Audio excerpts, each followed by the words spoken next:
Bonjour, dans les secrets des quatre patins de ce lundi, début de semaine, nous allons parler de Ariel. Ariel est une très très belle demoiselle qui a été récupérée par sa propriétaire en fait via une association italienne, comme elle va vous expliquer, et elle présentait vraiment un inconfort total en voiture, en bavant énormément. Donc sa propriétaire m'a demandé d'intervenir sur elle pour faire en sorte que ça soit plus agréable pour elle et qu'elle sorte en fait de ce mal des transports. Je lui laisse donc la parole pour vous expliquer un petit peu comment ça s'est passé avec cette belle demoiselle. Je vous partage mon expérience avec Ariel parce que les changements que j'ai pu observer grâce au travail d'Astrid ont vraiment été incroyables. J'ai adopté cette belle Ariel fin mai dans une association du sud de l'Italie. Les premiers jours, tout se passait très bien, même les trajets en voiture. Puis, au bout d'une semaine, elle a commencé à baver.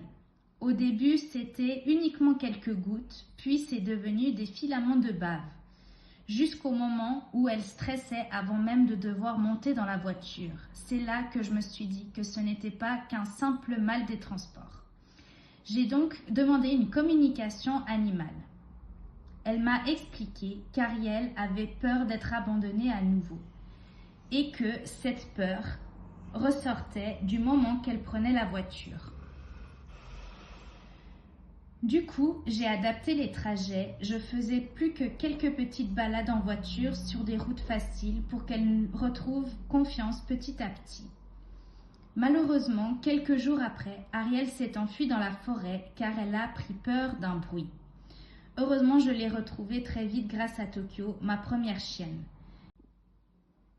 À peine quelques secondes plus tard, Ariel se détend. C'est vraiment devenu un repère pour elle. Aujourd'hui, Ariel monte en voiture beaucoup plus sereinement et je sais qu'on va enfin pouvoir profiter de faire de beaux voyages ensemble en van. Je me réjouis déjà de ces futurs moments. Je finis ce retour d'expérience en remerciant du fond du cœur Astrid pour sa douceur, son aide qu'elle a pu apporter à Ariel. Je lui suis vraiment très reconnaissante. Et vous l'aurez donc compris, Ariel a donc un passé assez compliqué en lien avec la voiture. Donc il a fallu travailler sur plusieurs axes par rapport à son passé, car malheureusement, bien à chaque fois qu'elle a pris la voiture, c'était pour être séparée, pour être abandonnée. Une première fois, donc elle est dans une ferme, on l'a abandonnée avec ses frères et sœurs en pleine forêt, et ensuite elle a trouvé refuge auprès d'une vieille dame qui n'a pas non plus été en mesure de la garder, et c'est donc le monsieur qui malheureusement ne lui a pas réservé des bons traitements qui est venu la chercher en voiture pour la séparer une deuxième fois des êtres qu'elle aimait, pour malheureusement lui réserver un traitement vraiment pas du tout convenable, clairement de la maltraitance, et qui l'a de nouveau abandonnée en voiture. Donc vous comprendrez bien que pour elle c'était très compliqué. S'ensuit ensuite une prise en charge par une association et un très long voyage vers la Suisse afin qu'elle puisse trouver sa nouvelle famille. Donc en effet, toutes les expériences qu'elle a eues en voiture étaient quand même relativement négatives. Derrière ça en fait, s'en suivait réellement donc une peur en fait, d'avoir peur d'angoisser, peur d'être malade, puisqu'elle avait fait en effet un trajet en fait en montagne qui l'avait un petit peu remué et surtout qui avait réactivé finalement tous ces éléments là qui étaient jusqu'à là latents en fait, et qui ont été réactivés.